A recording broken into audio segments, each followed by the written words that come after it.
হ্যাঁ, আমি এই মুহূর্তে রয়েছি হাটহাজারীর উত্তর মাদ্রাসার একটি যে বাড়িটা আমরা ঢুকেছি, এখানে হাঁটার মতো পরিবেশ নেই। যারা ওদের থাকার জায়গা, থাকার ঘর, এখানে কি অবস্থা হয়ে দাঁড়িয়েছে আপনারা দেখতে পাচ্ছেন।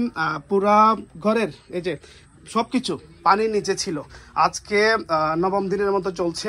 এখানে ওনারা যে অভিযোগটা, এই যে চুলা দেখছেন, আজকে চুলা অনেক দিন ধরে এই চুলাটা বন্ধ, ওনারা রান্না বান্না করতে পারছেন না চুলাতে। ঘরের অবস্থাটা দেখেন। তো আমার সাথে রয়েছে আপনাদের মিরাক্কেলের যে জি বাংলার রাসেল, সেও রয়েছে, সেও আমার সাথে আছে। আপনারা তার মুখ থেকে শুন কি অবস্থা এটা ঘরের। আসলে অবস্থা বর্ণনা করার মতো কিছু নাই। আমরা তো খাইতে পারতেছি, বাসায় রান্না হচ্ছে, সুন্দর করে খাচ্ছি। এইখানে যে চুলাটা দেখলাম, এখানে আসলে মনে হয় না আগামী 1 থেকে 2 সপ্তাহ রান্না হবে। সো আপনারা এখন যেটা করেন, শুকনো খাবারের চেয়েও রান্না করে যদি এইসব এলাকায় পৌঁছে দেন, বিশেষ করে আমার হাটহাজারী এলাকা। আগে আমার দাদু একটা কথা বলতো, গরর মসজিদ আগে বাতি দাও, তারপরে ফরর মসজিদ দিও। আগে আপনার হাটহাজারী মানুষ যারা আছে, হাটহাজারী এলাকায় আপনার আশেপাশে মানুষের খোঁজ খবর রাখেন, আশেপাশের মানুষজনের বাসায় খোঁজ খবর রাখেন, কারণ ওনারা লজ্জায় কাউকে বলতে পারতেছে না। আপনারা লজ্জায় বলতেছেন, আপনারা সবাই সবার একটু খেয়াল রাখেন। একটু জাস্ট দেখেন নিচে কি অবস্থা। এটা ঘুমানোর অবস্থা নাই, বসার অবস্থা নাই, কোনো মানে জাস্ট এইসব এইভাবে মানে বলার মতো না। আপনারা জাস্ট পাশের মানুষের খবর রাখেন, খোঁজ খবর রাখেন যে তাদের কি অবস্থা। লজ্জায় মানুষ বলতে পারতেছে না। তো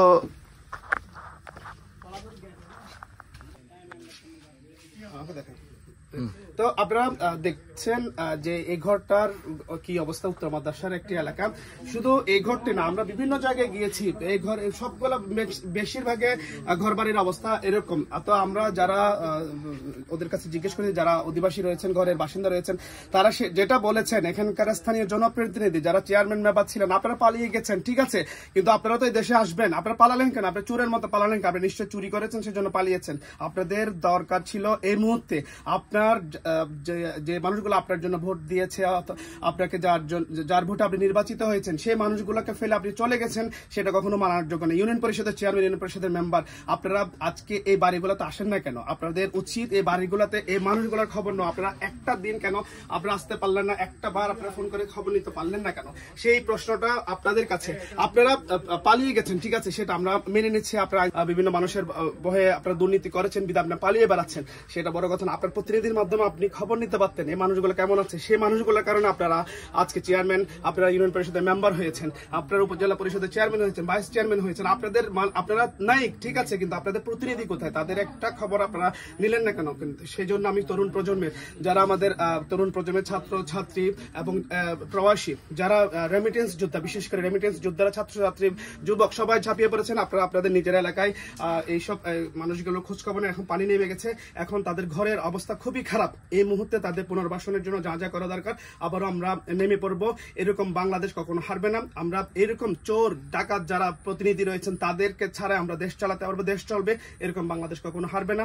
আমরা আশা করি এই দুর্যোগ থেকে আমরা দ্রুত কাটিয়ে উঠতে পারবো। এই দুর্যোগ মোকাবেলায় আমরা তরুণ, ছাত্র, জনতা, যারা প্রবাসী, যারা রয়েছেন, রেমিটেন্স যোদ্ধারা, আমরা সবাই আবারও ঝাঁপিয়ে পড়বো তাদের পুনর্বাসনের জন্য।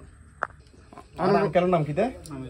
আমির হোসেন। আঙ্কেল আমার একখানা করি হইবেন দা, এটা কেউ আইসি না। ওনারা জনপ্রতিনিধি যারা আছিল, তারা কেউ আইসি না, মেম্বার চেয়ারম্যান কেউ নয়। এই যে ওনার যে অবস্থা, এই বাজে অবস্থা, ওনারা হাইতে লাগবে না, কেউ হইতে না পারেন কি? কেউ আইসি না, খবর নয়। আপনারা দেখতে পাচ্ছেন যে মানে এই উত্তর মাদ্রাসা এই এলাকাগুলোতে আসলে জনপ্রতিনিধি যারা ছিল, এতদিন নির্বাচিত, যারা নিজেদেরকে সো কল নির্বাচিত জনপ্রতিনিধি বলে, তারা কিন্তু আসেও নাই, খবর এনে নাই। এই মানুষগুলো, তিনি আমার বাবার বয়সী, তিনি আমার বাবা, তিনি আমার মা, তারা আমার ভাই বোনরা এখানে কি অবস্থায় দিন যাপন করতেছে আপনারা জাস্ট দেখেন। এগুলো দেখেন, আগামীর বাংলাদেশের এটা দেখা উচিত। আমাদের ইয়াং জেনারেশন যারা আছে তাদেরও দেখা উচিত যে আমাদের ভাই বোনেরা, আমার ভাইরা, আমার মারা, আমার বাবারা কিরকম কষ্টে আছে। এগুলা ঠিক না। দেশের সাথে বেইমানি করিয়েন না, দেশের মানুষের সাথে গাদ্দারি করিয়েন না। এরাও মানুষ, এরাও রক্তে মাংসে ওরা মানুষ, এদেরও কাটলে গায়ে থেকে রক্ত বের হয়। তো ওরা কষ্টে আছে।